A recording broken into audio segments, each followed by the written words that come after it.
Greetings, Earthlings, and welcome to Live from Zarloth, a weekly improv newscast from the depths of space, hand-delivered to your ugly front door by Shoulder Knife. At this time, we ask that you relax, boot up your improbability drive, and enjoy. Long live Zarloth!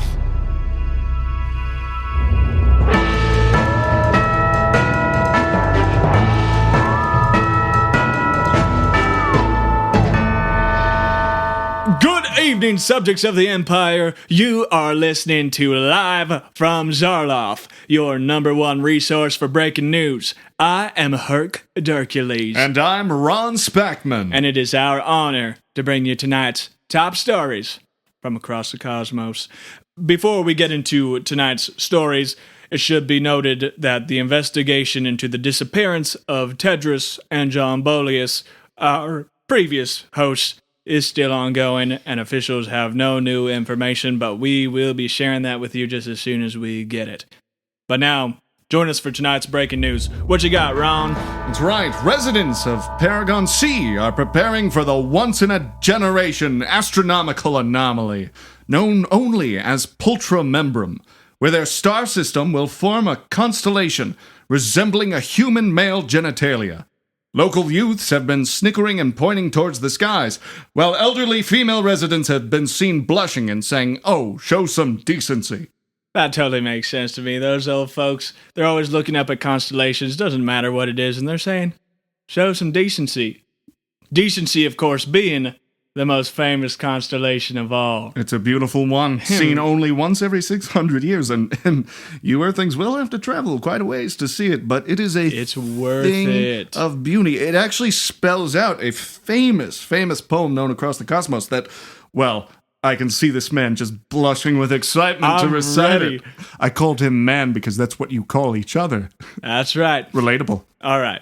Here is a very famous poem that I'm sure all you Earthlings will know soon enough. Here we go. In the decency of my heart, there is a space full of farts. He's getting choked up a little bit, understandably. It's very emotional. There's quite a bit more to go. Let me start over. I'm sorry. In the decency of my heart, there's a space full of farts. It's cold sometimes and hot another. Sometimes it looks at me just like my mother did. You fall down sometimes, you get back up, but decency will always be there to strengthen your luck.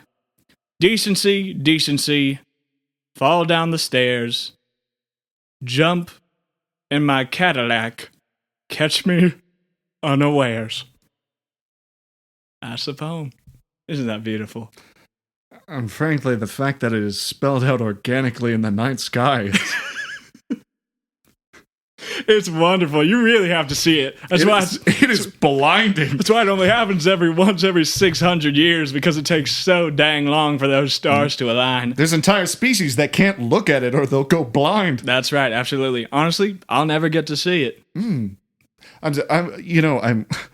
I'm so sorry. I never learned your race. Oh, I've just been talking down to you as if you were like, I don't know, what do they call them? They look like you, but they're not you. They're disgusting. If I saw one, I'd spit on it. Oh, you're talking about Glorbonians? Glorbonians. Oh my goodness, Earthlings. There isn't even an equivalent for a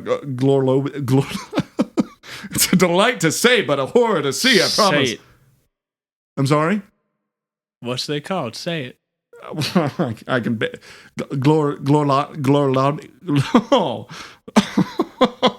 It's Glorbonian. I see.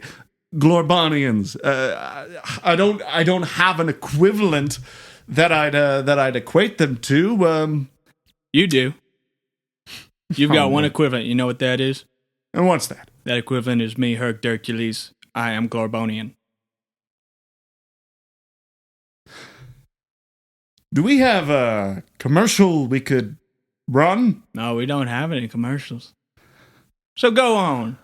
Keep talking about all the things that you think about the Glorbonians, my people.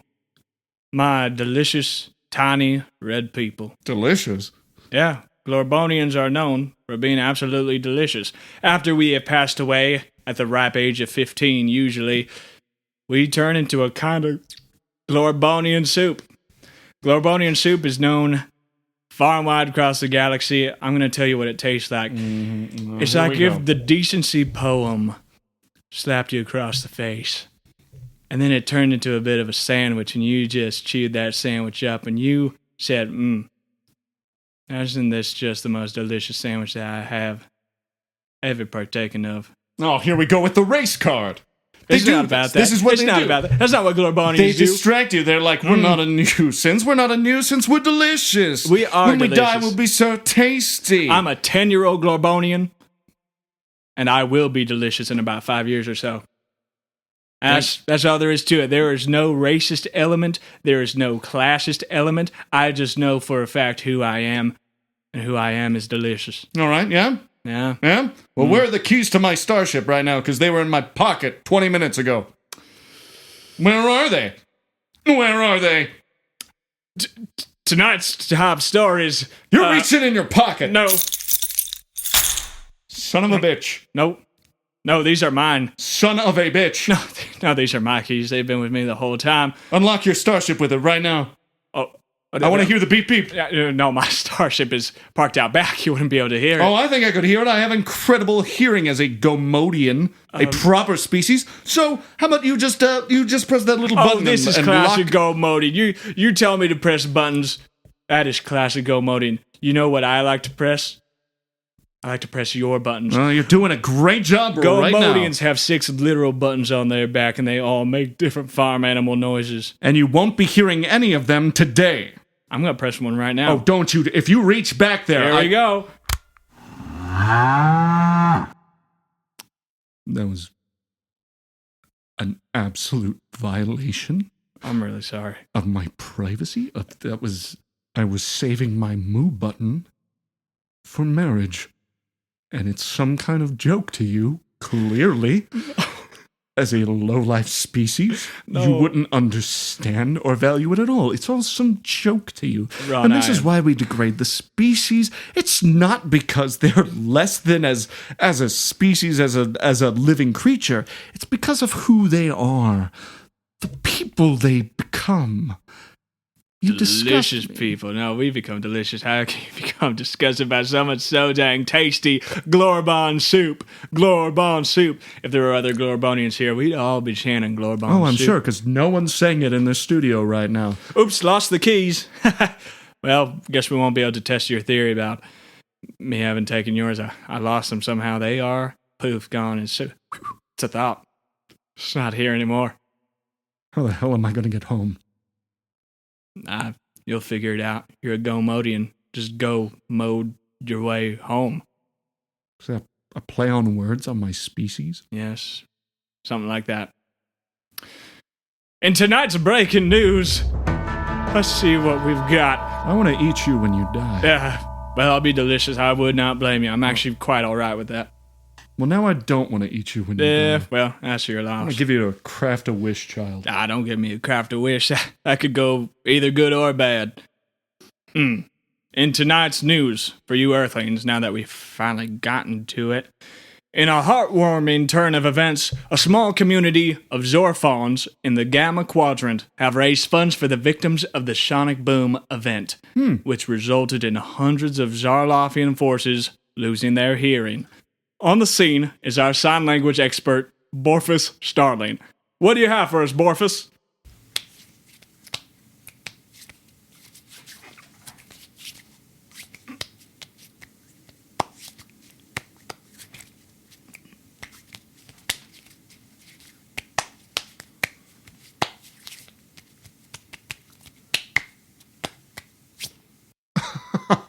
That's classic, Borf. Classic Thank you, Borf. A delightful insight. He has a way with delightful. words. He really does. Sometimes he's just talking to you in a way that's just like, You feel seen. I do feel seen. I feel heard. And it's more seeing him than hearing him, but, that's all right. For all you Earthlings, he's delightful. Borf is just absolutely delightful. I hope you get to meet him. Now, obviously, you aren't as studied, not as a put down, though heaven knows you deserve it. Right. You may not be as educated on Earth ways, but what would you equate Borphus to in, I don't know, in Earth terms? What would you hold him akin to Just for those like- who may not be as familiar with our delightful field correspondent? Just like as a personality, as a person, what he looks like. Oh, by all means. Which is all of the above. All of the above. Oh, I see. Toss a coin. I see. Borf is... You have a thing called the Bigfoot, the Sasquatch is what you call it. Borf is nothing like that. Borf is more like a baby. I understand that human babies are quite small and intellectual, much like someone from Glorbon 6, naming no Herc Dercules. But yeah, no, Borf is much more like a baby. He's very small, he's very soft. He doesn't pose his what humans would call fingers, his little tendrils very well, but he is whip crack smart. He gets very angry if you press on the top of his head, too. Oh, yes. It's soupy soft. It's very squishy. It's unnerving. I did that once, and he just about smacked me. I don't blame him. Actually, he said something more. You'll enjoy this. He looked at me in the eye, and he said,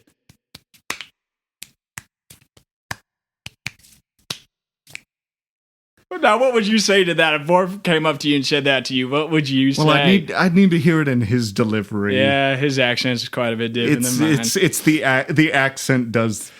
You know what I'm saying. No, it adds a certain je ne sais quoi. Je ne sais quoi. That's a Italian dish. Yes, it is. I've heard We're it's very learning more each delicious. day. Every single day, I watch Interstellar over and over and over, Murph. We have to get you more films. I watched a litany.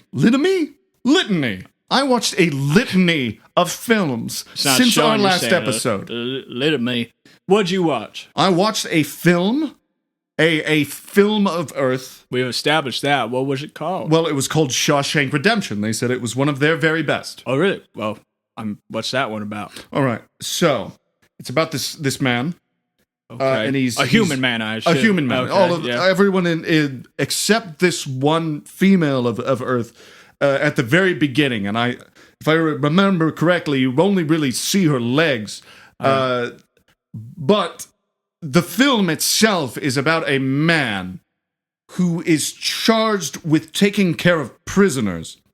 He's taking care of prisoners. All Now, right. his job is to tend to these prisoners, and his gifting as a character is to leverage the strengths of individuals in his establishment. And there is one of great promise, played by one of your Earth humans, Tim Robbins. And he's just as smart as can be. Sounds like incredible. a smart name. A little emotional at points, but that's a Okay. weakness that the warden, our protagonist, is able to put aside. Sadly, the film is a brutal tragedy as he is in turn betrayed by Robbins. And No way Robbins It's a betrayed that heartbreak. nice warden. frankly, for how much of a tragedy it is, I'm amazed that it became as much of a classic as it is. But I see the value all the same. It's a tale of the human spirit and how there must be something on the other side of the bullet going through your head. There's something else out there. Are you religious, may I ask? Yeah, actually, I am quite religious, Ron. I'm glad you asked. I subscribe to a religion called... Well, thank you for sharing. I know how to belittle you now. Do you want to know what we believe in? I would You're love gonna to ask know. me if I'm religious and then not ask me what I believe in. Well, no, it was I was looking for an angle. Oh, yeah, you're looking for an angle, Ron? Yes. Let's stop making assumptions about me and let me tell you what I believe. I'd love to share it with you. By all means. All right. So, basically, the fundamental principles of as a religion is that if you do not blow a whistle every hour, you will explode. That's it. You're starting to make a lot more sense as a person. Yeah. It's part of me. If I don't blow that whistle every hour, there is about a 95% chance in this great, big, wonderful universe that I'll explode. You'll never see me again. I won't even be soup. I'll just be gone. So let's say in some Imagine, if you will, a hypothetical scenario Oh, I'm imagining it. where someone, let's say 3 times your size, were to put you in a box and deprive you of all possessions so you didn't have a whistle. Now what would you do after the hour? Do you truly, in your heart of 3 hearts, believe that you would explode? Well, first of all, that would be a hate crime. Oh, big time. No doubt about It's really making me choke up even thinking about it. That would be a hate crime, and I would explode in the box. it. Be a great crime. A great crime. Yes. Are we live? We've been live this whole time. Very good. All right. Ron, we are sharing the Do news. we have a delay? There's no delay, Ron. All right. I wanted to take that one back. No, taking it back, Ron. We are live from Zarloff for all these Earthlings and everyone else listening. What would you do in the box? In the box, I'd probably sit there. I would talk to myself. I'd whistle a little bit. I'd be like, Mm-hmm. And after an hour? after an hour, I would explode. It wouldn't matter. I see. You're a zealot, as Earthlings would say. I'm not choosing to explode. The act of blowing the whistle every hour is what keeps me from exploding. I don't want to explode. Is there a little thing in you, just like... Like, do I want to try it? Do I want to... Just a little. I mean... You think I want to take a chance on exploding in an A empty little box? gamble. Have a couple drinks. You're sitting back. You're at 58 minutes, and you're like, "Oh, this whistle's looking mighty dry, but I don't know." I've gone to 55 minutes, and that's about the farthest I've gone. And I was 55. sweating bullets. I just about made Glorbon Soup before I even got to my due date, as it were, my end date. But I had to do it. I blew the whistle, and I didn't explode. I'm here today talking to all these wonderful people. If I may ask, Yeah. sleep. How long do you sleep as far as increments go? Does it have to be in 45-minute cycles? I know so little about your species because I find them grotesque. Glorbon sleep a usual 8 hours and Glorbonian time, and we wake up about 6 a.m. and we go to bed about 2600 p.m. And, yeah, we just know how to blow whistles in our sleep. Military time. Mm-hmm. Prestigious. Yeah. Oh, this just in. Oh, all right. This just in. Things are getting serious with your mother. We're thinking of taking the next step, but I don't want that to change anything between us, sport. You're a good kid, you know that? Yeah, you're a good kid. Hey, grab that pigskin off the futon. Let's run some routes in the park before it gets too dark. I love you too. More at 11. Ron, was that just in, or were you just kind of reliving something there? I was reading that off the teleprompter. It was on the teleprompter? Look at it. You can read it too. It's not just for No, me. It's going round and round. Pick up the pigskin. Shoot, it's cycling back. Hey, grab that pigskin off the futon. The futon. Let's run some rounds in the park on before park. it gets too dark. That's exactly what it says. It says here, soft laugh / scoff. I love you too. Producer! Hi, producer, what? More at 11. It's coming back around. He just says it's going to keep going round and round and more at 11. Yeah. He says it's You're a good kid. That's a story. Hey, grab that pigskin off the futon. Let's run some rounds in the park. So when you think about running routes in the park, does that just take you back, Ron? Does this whole thing, running routes in the yard, does that just take you back to being a little Go-Modian? I'll be completely honest. In some ways, yes, but our planet, actually, the sun never sets on Go mode. Really? Go mode is perpetual. Go mode never stops. It's Go mode. It's Go mode. So, no, there is, you'll occasionally have a moon pass in front of our brightest star nearby, a sun equivalent there on Earth, but it never technically gets dark, so if we had a pigskin to throw, we could throw it whenever the hell we liked. Did you have anything like that on whatever dust ball the... It's Glorbon 6. You know it's Glorbon 6. All right, number 6. How many tries did it take to get to you? 5. I could have deduced that if I'd thought. Yeah, maybe. I should think before I speak. That's all right, Ron. What did you ask me? I was asking if you had anything similar experientially. Clearly you didn't have a father figure, obviously. But Obviously, look at me. look at you. You're Look tiny. at how I turned out. This I'm is a a little mess. known thing about Herc this Dercules species. is a mess. But am I saying this right? Gorlabian?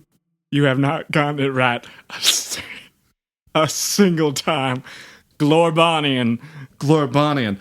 A little known fact about the Glorbonians. I'm about to piss a brick. I am hopping mad. So the Glorbonians, they grow in size the more they receive paternal love and affection. Frankly, a 10-year-old Glorbonian would be the size of me at a roughly around 9 feet by Earth standard, and yet this creature is, what are you, a handful of inches? I'm 3 feet tall. Oh, big boy. I'm like Murph-sized. From Interstellar. I've yet to see it. You gotta watch that. What, if I may, what makes it so distinctly viewable to you that you have spurned all other bits of Earth material for the sake of Interstellar? Yes, of course. As a documentary and a piece of history, it really details their exploration into space. And I really enjoyed the commentary of a character named Coop, a real person named Coop, and he had a very distinct voice. And there's parts of me that wish that I could emulate it, but I just have a very basic earthly and human way of speaking. But I'd like to say that Coop inspired me, but he's got this little girl, Murph, and she grew up so fast. Man. And they were in this corn. I think it's called corn. And they were just driving a truck. And there was this little twink. There was this twink called Timothy Chalamet, and he was driving through the corn. And it's just wonderful, man. You just got to see it. It just captures the human spirit. And they are just so small. And they got Murph, and they got Timothy, and they got Coop. And that's really all there is to it. If I may ask, clearly there's affinity developing for this Coop. If I were to ask for some manner of replication of what he sounds like, just for my personal benefit, what would you... What does he sound like? Oh, I don't know if I can do it. Give it a shot. Let me give it a try. This is going to be completely different than the way that I sound, all right? I'm not so good with accents, so let me try. All right, let me try. Murph, don't let me leave, Murph. Murph, don't let me leave. Don't let me leave, Murph. Murph, there's a clock ticking and there's a big wave coming, Murph. We're on a planet made of water, which is not a thing, by the way. There's just nothing like that in the entire wide universe. Murph, don't let me leave, Murph. How's that? That's pretty good. That was me trying to be Coop. It probably wasn't very good. I couldn't tell you were doing an impression. That bad? That bad. I told you I wasn't good with accents. There's really nothing to I've seen a it. handful of minutes of the film. That was a You have butchering. watched some of it. I thought you said you hadn't watched it. I lied to you. Why would you lie to me, Ron? It's fun. No. In Earth news, All right, let's hear some Earth news. Can't wait to hear what's going on with the Earthlings. I feel like I have a need to preface this as it does correlate to the last story. Oh. But as Earth is now part of this blessed empire, we find it important to remain fair and balanced, Fair and balanced. and will therefore be sharing Earth's biggest news in the interest of creating a more understanding galaxy for everyone. Long live Zarloth. That's what it's all about. That's what it's all about. Every planet represented in a fair and balanced way. That's right. That said, in Earth news, Timothy Chalamet was seen in London riding a lime scooter instead of my face, where he belongs. Over to you, Herc. Timothy, what are you doing, man? You got a limey scooter, whatever that is, and you've got this handsome Ron. He's got a mustache. Right here. He's got a bicycle seat just waiting for you. That is the shape of my face. Timothy, we are all connected now. And listen, as not physical Zarlothian ambassadors, but as ambassadors over the radio waves, we are personally inviting you to join us in the studio here on Zarloth 1. We'd love nothing to have more you. than to speak with you. And, well, frankly, I'd love to share a little dish with you in 5 years as we consume my co-anchor. That's right. I'll be delicious, Timotei. You can give me a try. It would be a delightful experience. Glorbon Soup. Glorbon Soup. Yeah, thank you, Ron. That's very good of you. I'm warming up to the idea by the day. I like that. I like that you're changeable and growable, and you're willing to learn. My producer is communicating to me via teleprompter that Okay. I may need to clarify one small thing. Due to a pure technicality, Gomodians, if we were to be homosexual, we would be attracted to female humans. Whereas technically, due to the construction of our species, it is heterosexual for me to be attracted to the males of Earth. Does that make sense? Ron is all mixed up. No. I make perfect sense. Not in a bad way. It's just from a human's perspective, you're a little jumbled, man. It's a toss of a coin. Here's the thing. Don't ask me. That is just about all the time that we have, Earthlings, but it has been so good sharing the news with you. I'm going to make this plea again. If anyone knows anything about the Freemasons, please let me know, because I would love to get in contact with them. There is so much for me to learn. And I have since received contact from these scientists of Florida, and I am no longer interested. So full energy on that Freemason thing. Thank you, though. We're both in. We're both in. Out on the scientists, and so in on a bit of masonry. Well, this has been Herc Dercules. And I'm Ron Spackman. And this is live from Zarloth. Good night. Bye now. Herc, if you did consume my starship keys, I don't have a way home. All right. That was my one fob, so I need you to shoot straight with me. Where are my keys? They're in my asshole, baby girl. Oh, damn it. Oh, yeah.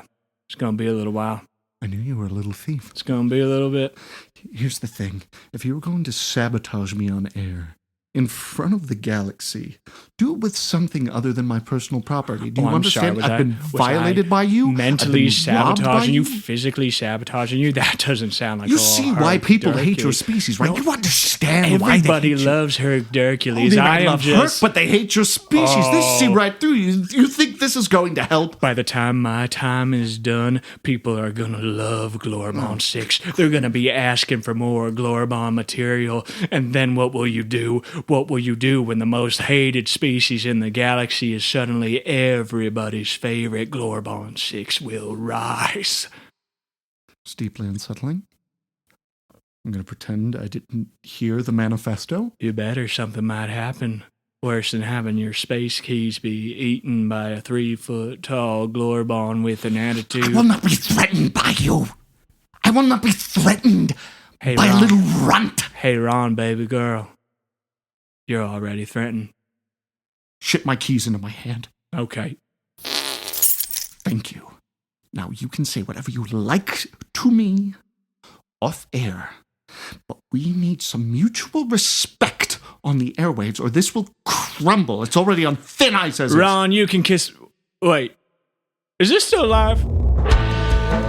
This has been Live from Zarloth, a Shoulder Knife production. Herc Dercules was played by Joey Faggion. Ron Spackman was played by Andrew Faggion. Art design by Bernadette Schwegel. Audio production by Joey Faggion. Theme music by Andrew Faggion. Want to keep up to date with Shoulder Knife and never miss a new episode? Follow us on social media, subscribe to our YouTube channel, and follow Live from Zarloth on Spotify and wherever you listen to your podcasts. To support Shoulder Knife and have access to future exclusive content, join our Patreon. Thanks for listening and see you next time.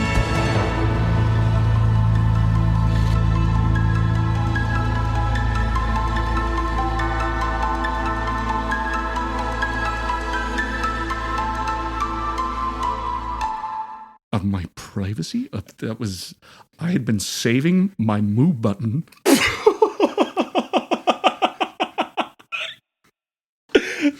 I'm gonna take it from